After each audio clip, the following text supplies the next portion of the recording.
warahmatullahi wabarakatuh. Waalaikumsalam warahmatullahi wabarakatuh.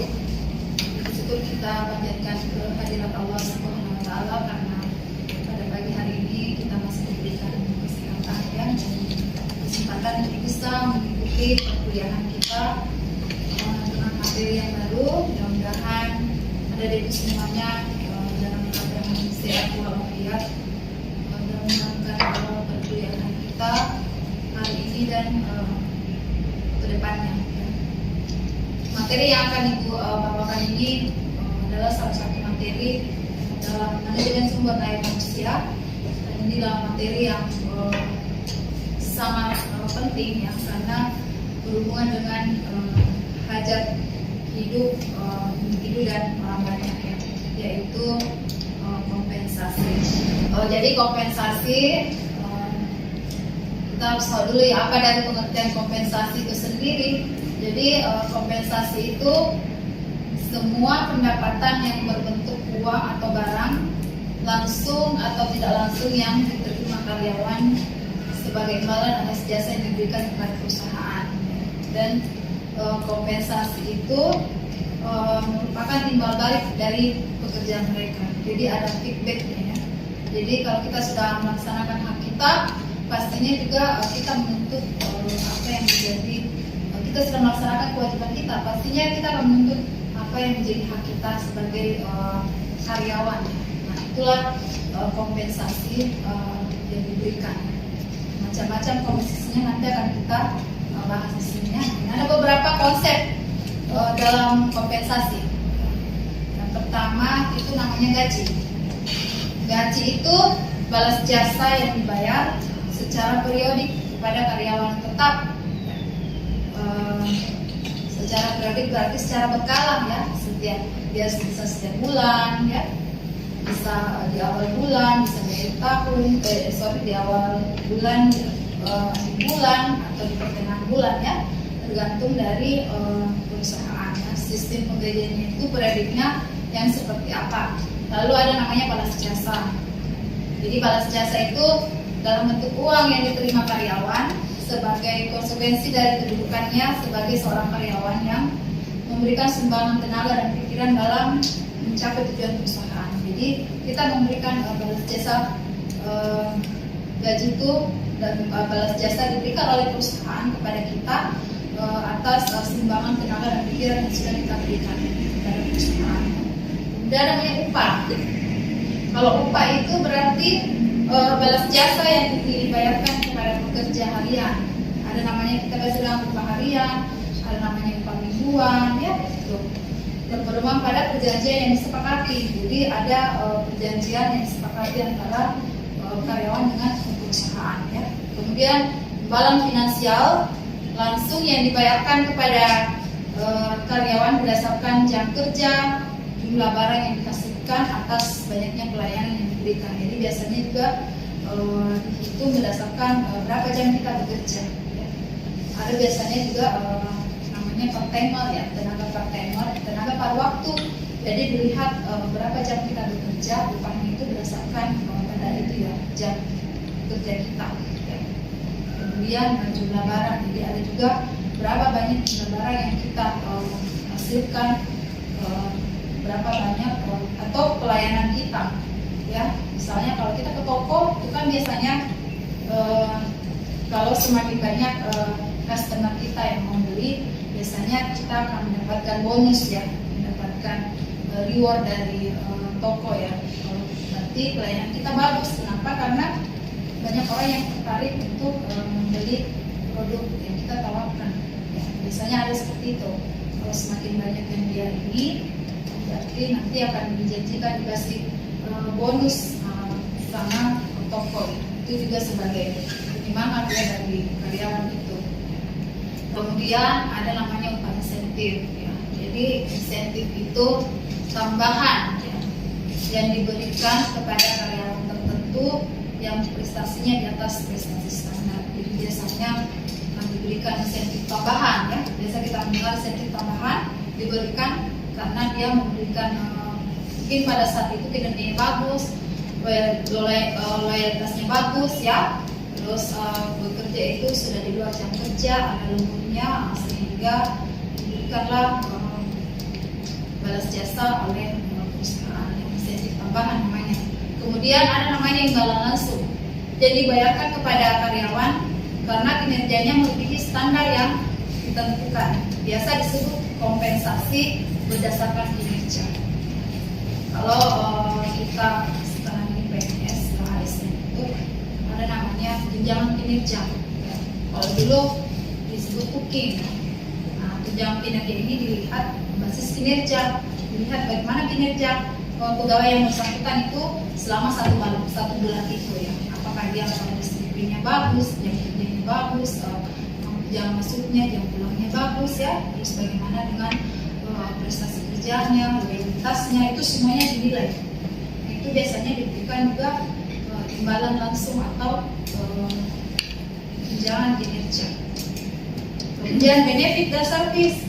Nah, benefit dan service ini kompensasi tambahan untuk semua karyawan untuk meningkatkan kesejahteraan. Kompensasi tambahan ini diberikan berdasarkan kebijakan perusahaan terhadap semua karyawan sebagai upaya meningkatkan kesejahteraan para karyawan kompensasi secara tidak langsung. Nah, benefit dan service ini Ibu ambil contoh itu di hotel ya. Di hotel itu ada namanya service ya. Service itu biasanya diterima di pertengahan bulan. Kalau eventnya lebih banyak di hotel itu ya, biasanya servisnya itu juga lumayan. Dia bisa melebihi dari bulan gaji. Kalau kita sudah bisa membayangkan ya, kalau hotel-hotel yang besar ya, kemudian eventnya itu setiap hari ada, selalu ada kegiatan, selalu ada acara, kita sudah bisa membayangkan berapa kira-kira servis yang diterima sama karyawannya ya. Itu biasanya diterima di tengah bulan, nilai gaji dan juga servis. Kalau semakin banyak eventnya, kegiatan-kegiatannya, orang yang melakukan kegiatan di hotel tersebut, otomatis juga itu servis yang diterima akan semakin besar. Ini juga menjadi penyemangat ya, bisa juga meningkatkan kesejahteraan dari hotel tersebut. Jadi seperti kita lihat tujuan pemberian imbalan atau kompensasi ini ada secara khusus, bisa dilihat di sini ya. Tentunya secara khusus itu untuk bisa mengarahkan, mengatur atau mengawasi perilaku karyawan. Jadi secara khusus ini kepada karyawan, kemudian kegiatan kerjasama antara perusahaan dan karyawan, kemudian untuk memotivasi, menstabilkan, disiplin, menghindari namanya pengaruh serikat buruh dan menghindari intervensi pemerintah. Kemudian asasnya itu ada dua, ada secara adil dan layak dan wajar. Kemudian ini imbalan ekstrinsik dan intrinsik. Kalau dia ekstrinsik berarti di luar pekerjaan ya. Contohnya ada upah. Tadi kita sudah bahas di awal slide-nya tadi. Kemudian ada namanya promosi dan ada namanya tunjangan. Jadi promosi atau tunjangan. Tunjangan itu macam-macam ya, bisa tunjangan kinerja atau tunjangan jabatan ya. Di luar dari pekerjaannya. Kemudian ada namanya imbalan intrinsik, berarti merupakan bagian dari pekerjaan itu sendiri, berarti tanggung jawab, tantangan, otonomi dan pada berikutnya faktor-faktor yang mempengaruhi kompensasi. Pertama itu ada pertimbangan legal, kemudian membership, kebijakan perusahaan, kompetitif, strategi, dan adanya keadilan. Jadi macam-macam ya, tergantung dari kebijakan perusahaan, kemudian dari kompetitif, strategi, dan keadilan. Nah ini UMP atau upah minimum pekerja. Jadi apa tujuannya kita menerapkan UMP atau upah minimum pekerja? Sekarang di Makassar berapa UMP-nya? Ada yang tahu UMP Makassar sekarang? Kira-kira ada berapa? 3 juta. 3 juta lebih ya. 3 juta lebih 3,2. Makassar. UMP setiap provinsi itu berbeda-beda. Satu sama lain tidak ada yang sama ya. Sulawesi, Kalimantan, kemudian DKI Jakarta itu, kemudian Jawa tidak ada yang sama UMP-nya, tergantung dari lihat dari kondisi daerah masing-masing ya. Nah, tentunya UMP ini bisa mewujudkan kesejahteraan warga negara dalam lingkup yang terbatas atau adanya campur tangan pemerintah yang diperlukan ya. Dilihat dari kondisi tenaga kerja, kemudian kondisi berserikat yang mengarah pada kekuatan tawar-menawar upah. Dalam menetapkan kompensasi ada beberapa langkah-langkah yang harus diambil ya. Yang pertama itu mengadakan survei gaji atau keadilan secara eksternal, kemudian menentukan nilai tiap pekerjaan melalui evaluasi pekerjaan dan mengelompokkan pekerjaan serupa dan menentukan peringkatnya, menentukan harga pada tiap peringkatnya dan mengoreksi tingkat output. Nah, ini metodenya itu metode tunggal berdasarkan ijazah terakhir. Jadi ijazah formil kita minimal S1, biasanya itu golongan gaji 3A atau 3B. Nah, itu berdasarkan ijazah formil kita. Kemudian yang kedua itu metode jamak atau penetapan gaji pokok berdasarkan beberapa pertimbangan seperti ijazah, sifat pekerjaan, pendidikan informal, bahkan hubungan keluarga. Ini ada beberapa keputusan kompensasi. Yang pertama itu kelompok A, karyawan dengan pekerjaan yang sama di organisasi yang berbeda. Jadi ada karyawan, ya, dia mempunyai pekerjaan yang sama di organisasi yang berbeda. Jadi contohnya kalau kita di kampus ini pekerjaannya sama, tetapi unit kerjanya itu berbeda, yang tidak sama. Berarti pasti pekerjaannya juga itu berbeda ya. Kemudian orang-orang yang ditemui ya itu juga akan berbeda ya. Mulai dari pimpinannya apa semuanya. Sekaligus sebenarnya sama ininya ya, tapi berbeda unit kerjanya ya. Kemudian kelompok B itu karyawan dengan pekerjaan yang berbeda di organisasi yang sama. Jadi berada di unit kerja yang sama, tetapi pekerjaannya yang berbeda ya. Misalnya si A dia di unit ini ya, tetapi pekerjaannya itu tidak sama dengan di bagian, misalnya di bagian administrasi, bagian pelayanan, terus di bagian keuangan. Berada di tempat yang sama, tetapi pekerjaannya berbeda ya. Kemudian kelompok C karyawan dengan pekerjaan yang sama di organisasi yang sama. Jadi kita berada dalam satu ruangan, mungkin pekerjaan kita yang sama, hanya situ di ini ya dibagi. Misalnya saya kerjanya yang ini, si B kerjanya yang ini sama, tapi mungkin dibedakan ininya, dibedakan, dikelompokkan ya. Sama jenis pekerjaannya, tapi dikelompokkan ininya pekerjaannya ya, supaya mengurangi beban kerjanya bukan terlalu banyak sehingga bisa ya, supaya tidak terjadi penumpukan kerja di situ, sehingga dibagi dua pekerjaan ini supaya lebih cepat dan lebih ringan ya, tidak memberatkan salah satu karyawan di situ. Materinya yang Ibu jelaskan sampai di sini, barangkali ada yang ingin ditanyakan, saya persilakan bagi ada yang ingin bertanya. Saya. Oh iya, Sarul, silakan. Assalamualaikum warahmatullahi wabarakatuh. Waalaikumsalam warahmatullahi wabarakatuh. Terima kasih atas waktu dan kesempatannya. Yang menjadi pertanyaan saya di sini adalah, apakah bonus, hadiah atau apapun bentuknya yang diberikan perusahaan, apakah termasuk kompensasi atau bagaimana, Bu? Terima kasih. Ya, tadi ada pertanyaan dari Sarul. Barangkali masih ada yang lain yang ingin bertanya terkait materi kita. Silakan. Ya, Yudi, silakan. Assalamualaikum warahmatullahi wabarakatuh. Waalaikumsalam warahmatullahi wabarakatuh. Saya ingin bertanya, kompensasi diberikan kepada karyawan yang bekerja dengan baik. Lalu bagaimana jika kompensasi tidak diberikan karyawan yang bekerja dengan baik juga? Pasti ada kecemburuan sosial dalam karyawan itu tersebut. Bagaimana perusahaan menangani hal itu tersebut? Terima kasih. Baik, jadi pertanyaannya sangat bagus ya dari teman-temannya.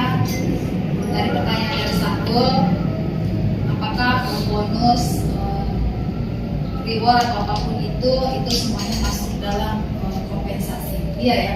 Jadi namanya bonus ya, reward atau apapun itu masuk dalam kompensasi. Jadi seperti yang kita lihat bahwa semua bentuk imbalan yang diberikan kepada karyawan sebagai timbal balik dari pekerjaan mereka ya.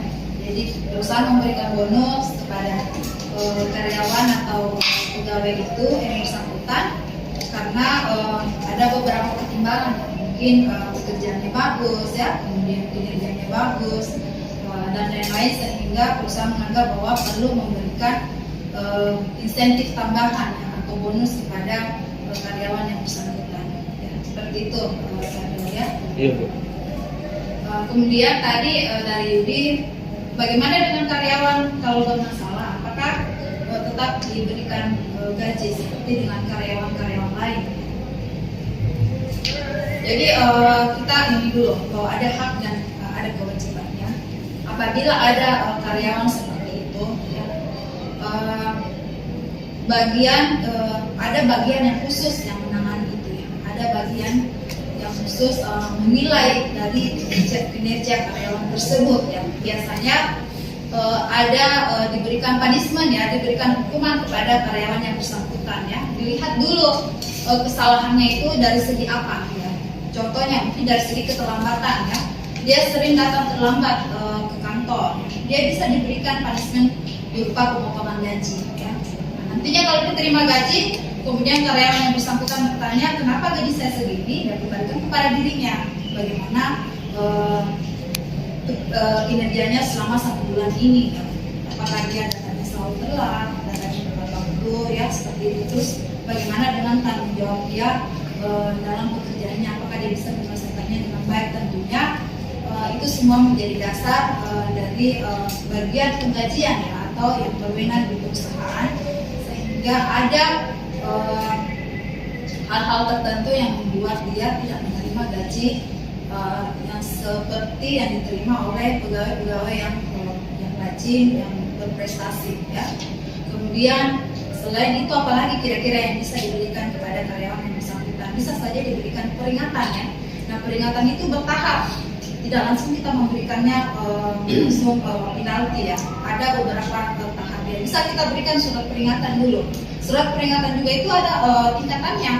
Misalnya dilihat dari kesalahannya, bisa diberikan dulu surat peringatan pertama ya, secara tertulis atau secara lisan. Kalau itu pun juga tidak memberikan efek jerak kepada karyawan yang bersangkutan, bisa diberikan lagi surat peringatan kedua sampai kalau sudah tidak mampu lagi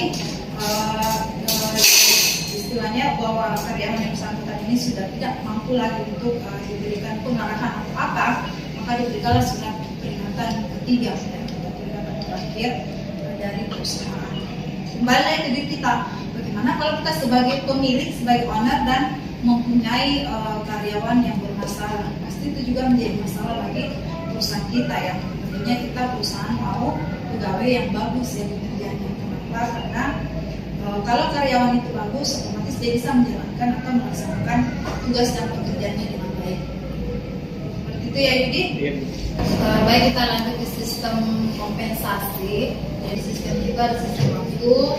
Sistem waktu itu berdasarkan hari dan kerja, bisa juga minggu atau bulan ya. Jadi ada orang sistem itu per jam, ada juga yang per minggu, ada yang bulanan ya. Kemudian sistem hasil output atau keluarannya apa ya. Nah, berdasarkan hasil yang dikeluarkan, misalnya per kilo atau per liter ya.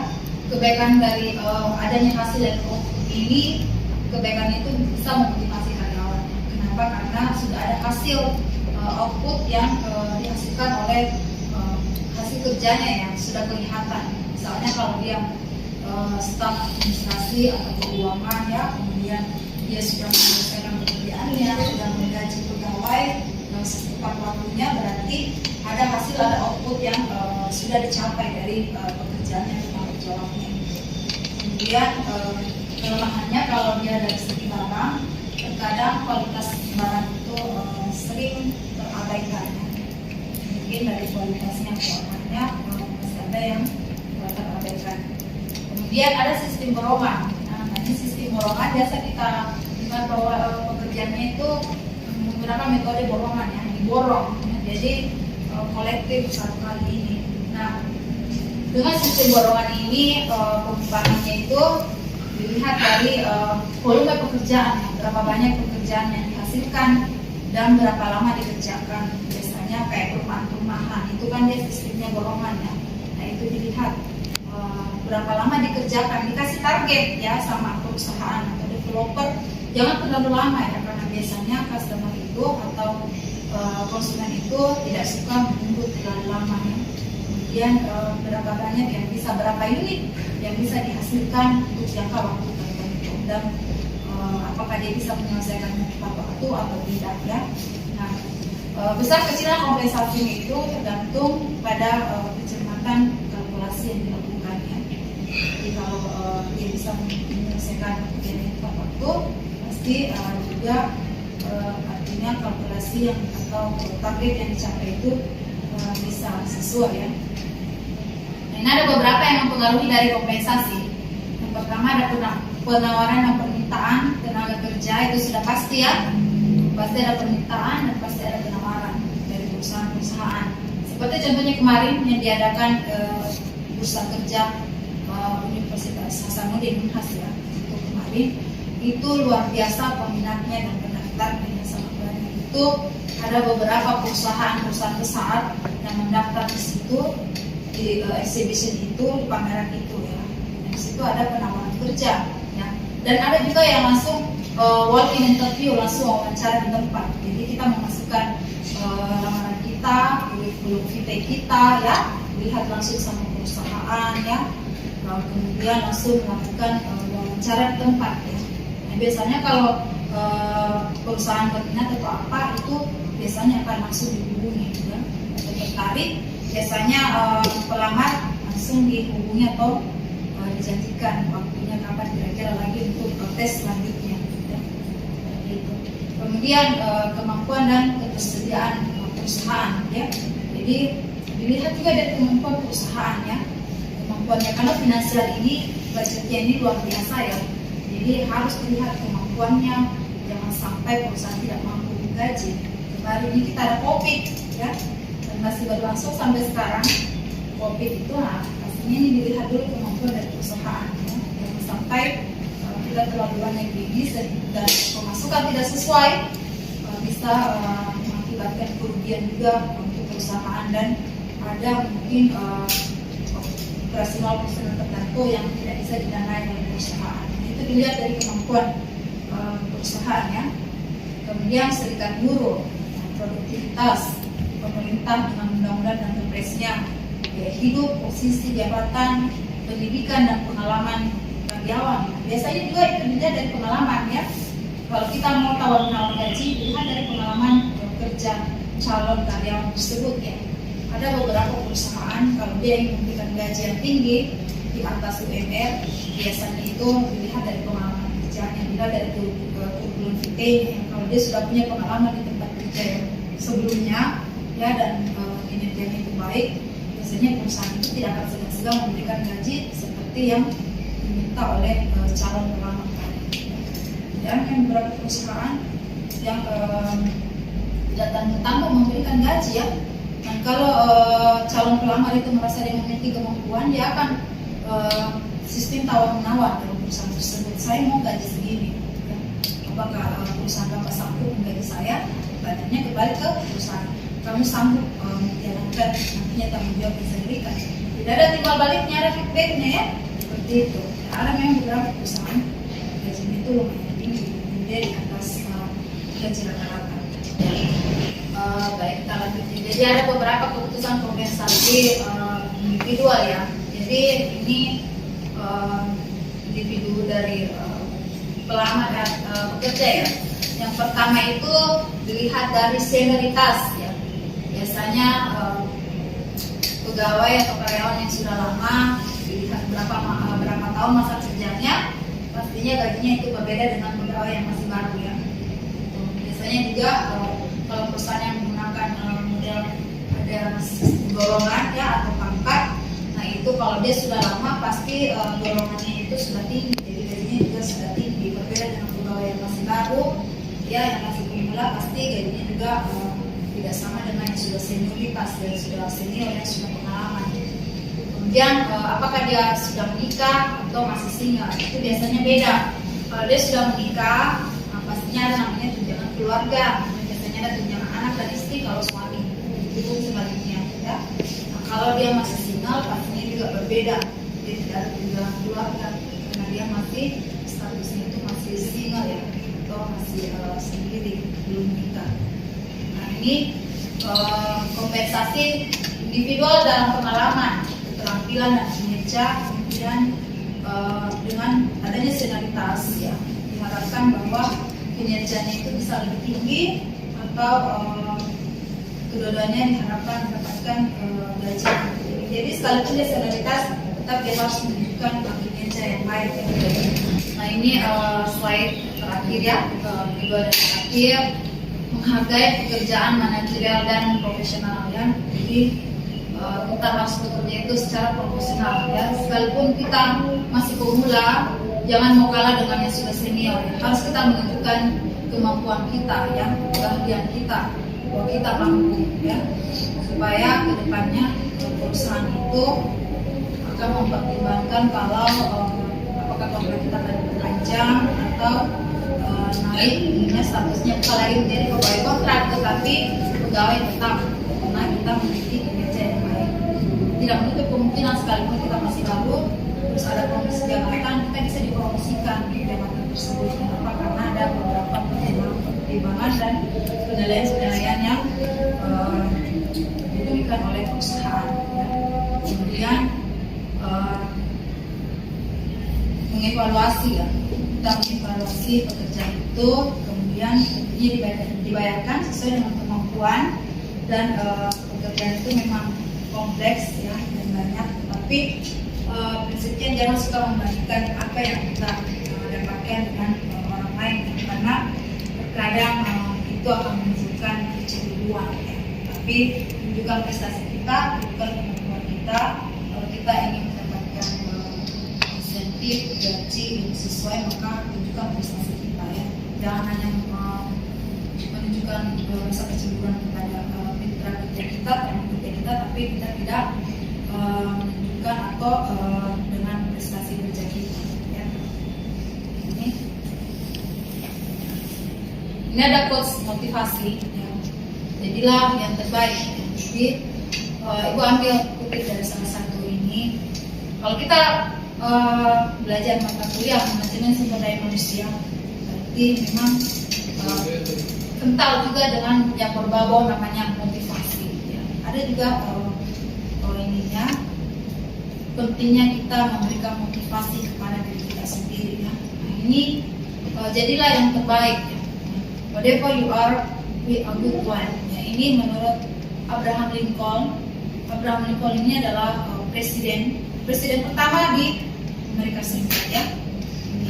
Dimanapun dan kapanpun, bersama siapapun Anda sekarang, tetaplah menjadi yang terbaik ya.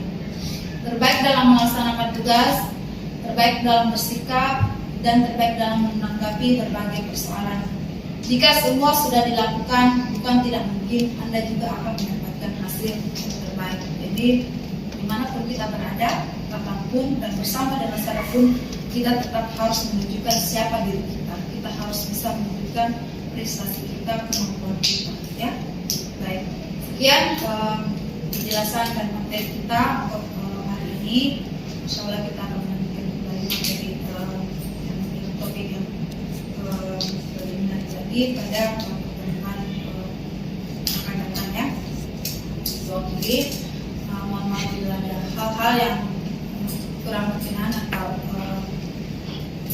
ada hal-hal yang ini tadi yang ibu sampaikan, bawah kiri, tolong mohon dilakukan. Assalamualaikum warahmatullahi wabarakatuh.